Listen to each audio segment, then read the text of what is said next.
Today we're going to be looking at the poem Tissue by Imtiaz Dharka. Imtiaz Dharka is a poet and filmmaker. She is Pakistani origins, but she was raised in Glasgow. A great number of her poems look at huge issues such as religion, terrorism, and global politics or identity. As a result, her work can be difficult to grasp. This poem is written from the point of view of someone looking out at a conflict and the troubles of the modern world: destruction, war, politics, money, wealth, as well as issues like terrorism and identity.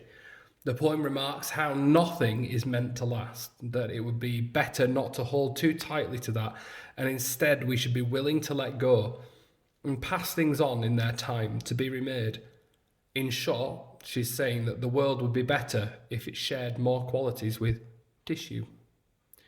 Like I said, she was born in Pakistan, raised in Glasgow, and she now lives in Britain and India. She moves between the two. This poem was written in 2006 and it's from the collection called The Terrorist at My Table. And the collection really does focus and question how well we know the people around us. There are no real straightforward interpretations about this poem, but there are some key ideas that you need to think about before we start reading. The first three stanzas of the poem, up to line 12, talk about the importance of paper as a mean of recording our history. Stanzas 4 to 6 then go on to focus on the paradox that paper is so fragile and yet still controls our lives. And then the final 13 lines, that final three stanzas with the final single line, look at creating things, particularly human life, looking at that alternative meaning of the word tissue, focusing on the fact that life is more complex and precious than the other things that we create, how it's also temporary but forms part of a bigger and ongoing story. As normal, we're going to have pink for language and yellow for structure.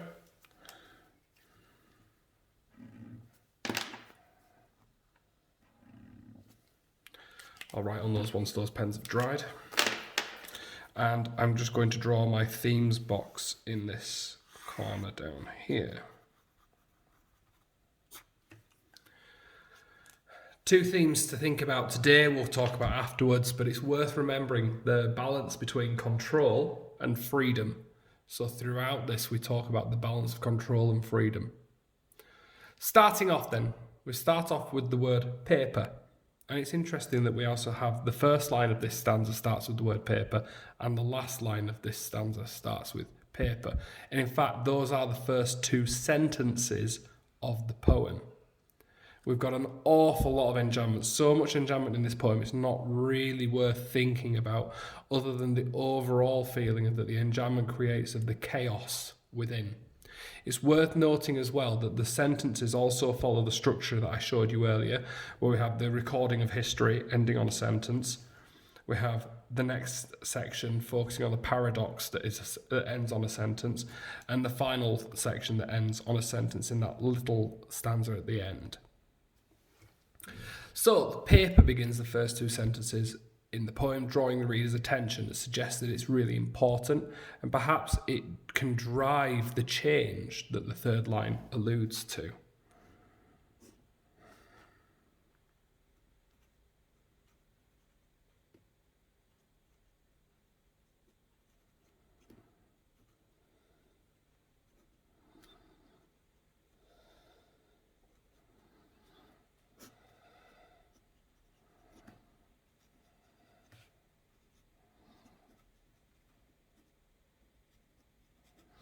So like we've said, paper starts the first two sentences and it establishes the key idea. Looking then further on at the language used in this poem, we have lots in this stanza about the language of light. So that light allows things to be seen rather than hidden. So that could hint at some of the things that need to change. So light shine through and could alter things. I would put all that onto the same note. There.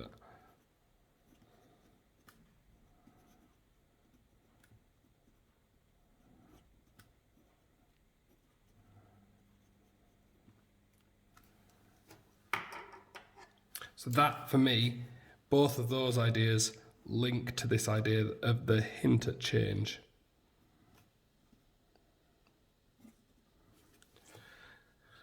Looking at the second stanza, the kind you find in well-used books, the back of the Quran where a hand has written in the names and histories of who was born to whom. And the back of the Quran here, mentioning the Quran broadens the importance of the paper and that it records beliefs.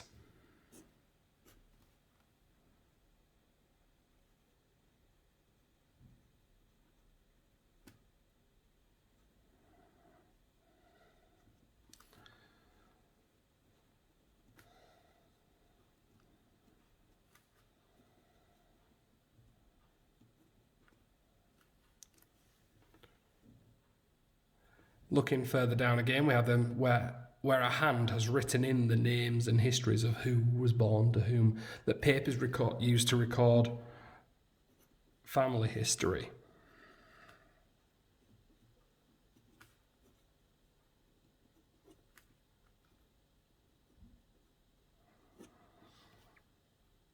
Whole lives summed up just by marks on a piece of paper. It really does boil down that importance of paper. The height and weight, and who died where and how, on which sepia date. Pages smoothed and stroked and turned. And we've got some really soft vocabulary here. How they're smoothed, they're stroked, they're turned. And it shows that they're almost treated with respect and affection. So it shows the respect and affection. And they're turned transparent with attention. And then suddenly have this, having attention as the last word before the first full stop here of this section, emphasizes the importance of what's come before. So having this word attention draws our attention to this section. So I will make that as a structural note.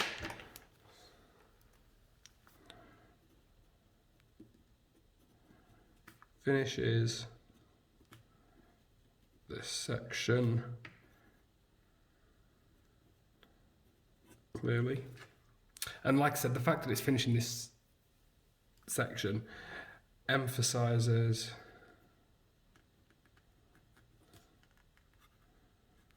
what has come before.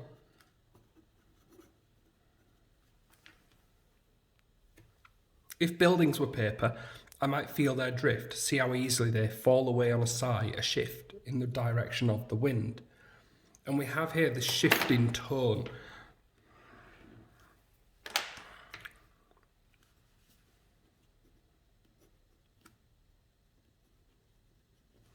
And that shift in tone almost,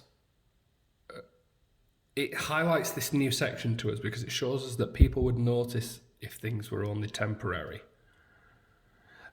Obviously buildings are only temporary. No building will ever last forever. It always has to be repaired.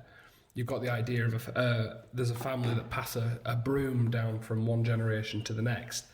And yes, it's had 5 new handles and 3 new broom heads, but it's still the same broom to them. Whereas in reality, we know that it's not the same broom. The moment that that there were no original parts on it, then that's it. It's not the same broom anymore. And it's this idea that everything is temporary, but she's saying here that if buildings were made from paper, it would show us that they're only temporary. People would take notice now. I might feel their drift, see how easily they fall away on a sigh, a shift. And this rhyming of shift and drift together here. So this rhyme plays on the idea of movement. They appear in different places on the line, like I like to think it's like they've been blown around the page. So the rhyme plays on the idea of movement.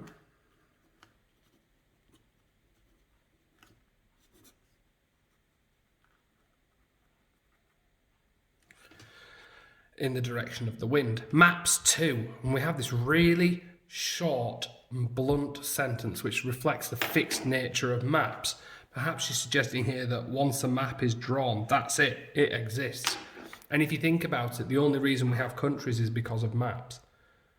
There's nothing to suggest that if you walk north of Penrith that you'll end up in Scotland. There's nothing to suggest that if you walk west from France that you'll end up in Germany, other than the fact that we are told this is where Germany starts. And actually, without a map, that edge of that country isn't defined.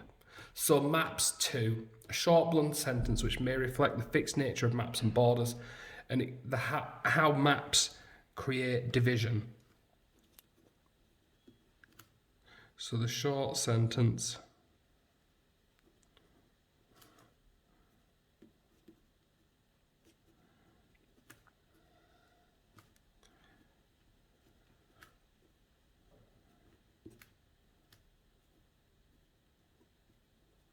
highlights how maps create division.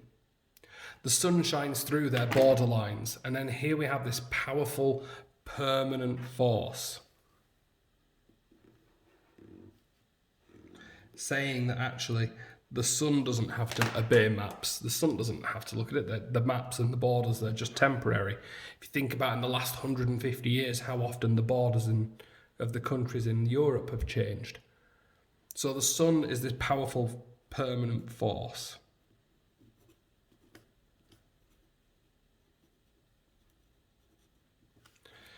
And it just, whereas borders are only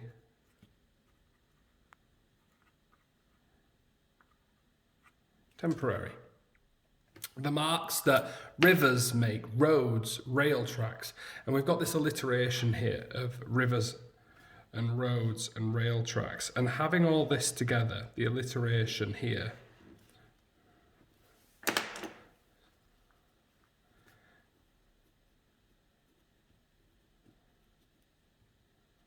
so the alliteration here creates this flowing effect.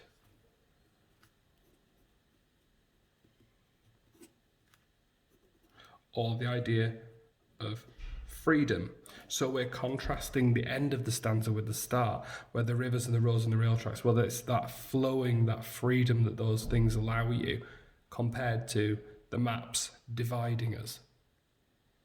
Looking on to the next stanza, then fine slips from grocery shops that say how much was sold. And here we have the fine slips almost personified, where we have these receipts recording day-to-day lives.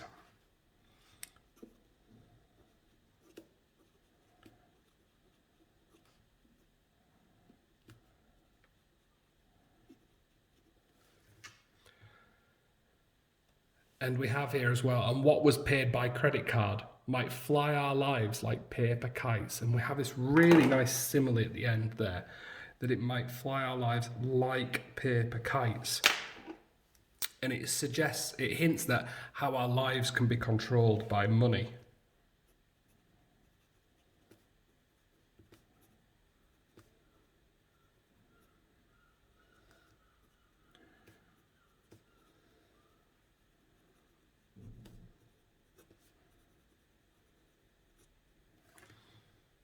Looking on at the second section then, up here on the top right, we talk about some more of the uses of paper. We're moving now into that final section where we're thinking about paper being used to create things.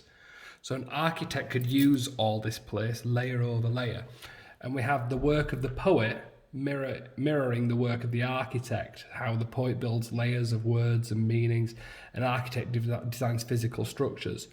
And we have the repetition of over, so layer over layer, luminous script, over, numbers, over line. It reflects that idea of layers.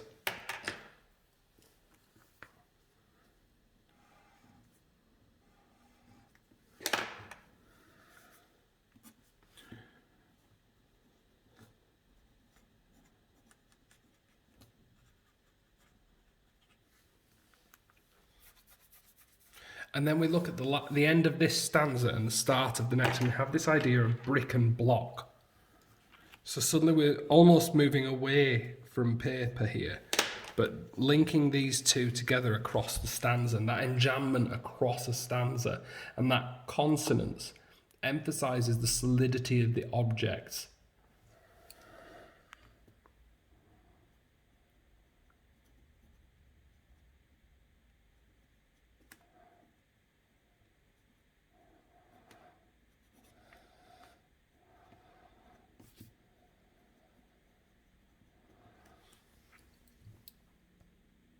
Looking through this stanza then, around line 30, 29-30, where we have daylight break through capitals and monoliths.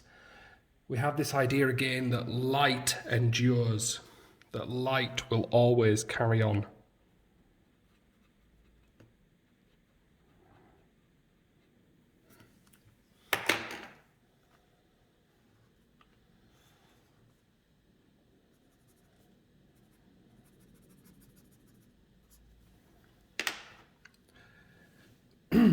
Through the shapes that pride can make. And here we have the shapes, it almost sounds like a criticism of human pride. But if you also think about it, this could also be a reference to gay pride, which was coming through at this time. In the mid-2000s, it was really becoming a common thing for places to have gay pride parades.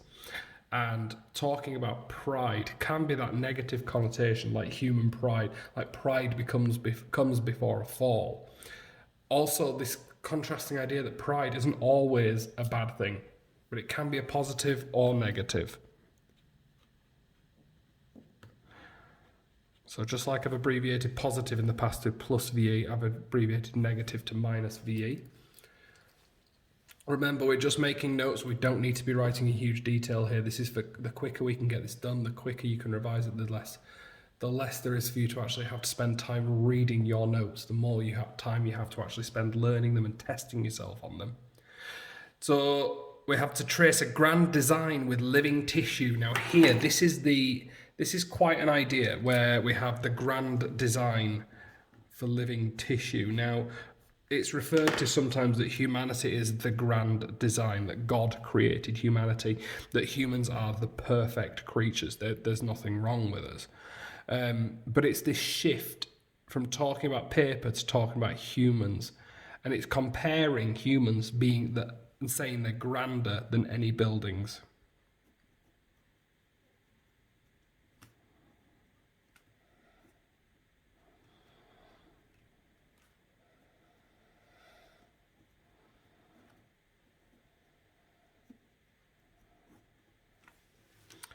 Looking down into this stanza here, a structure never meant to last, paper smoothed and stroked. So we have this echo from earlier, pages smoothed and stroked. And now we've got paper smoothed and stroked. Well, smoothed and stroked and turned, smoothed and stroked and thinned.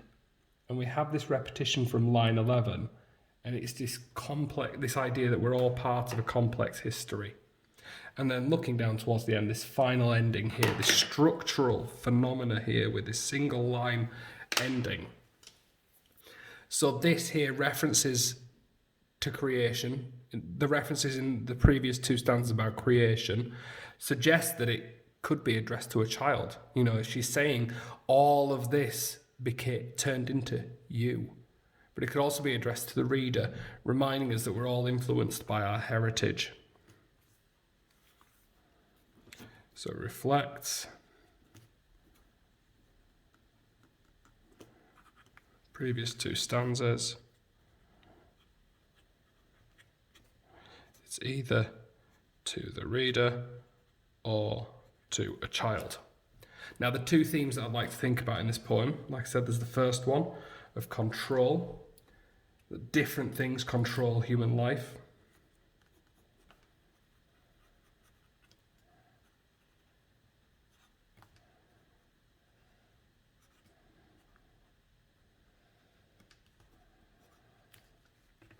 And then the idea of freedom. And then we have this idea that freedom, the idea of breaking free, comes from this idea of control. So you can't break free if there is no control. So breaking free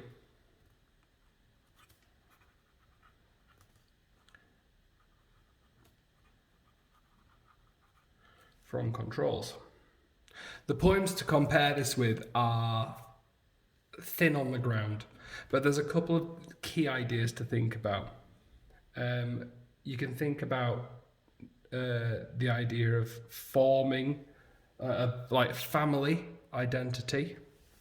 So this idea of family identity, hopefully you've got this idea already in your head, but it would link to poppies, with the mother sending her son to war. And we've also got this idea that nature, in this case nature being like the sun and the idea of light and time, nature is greater than humanity.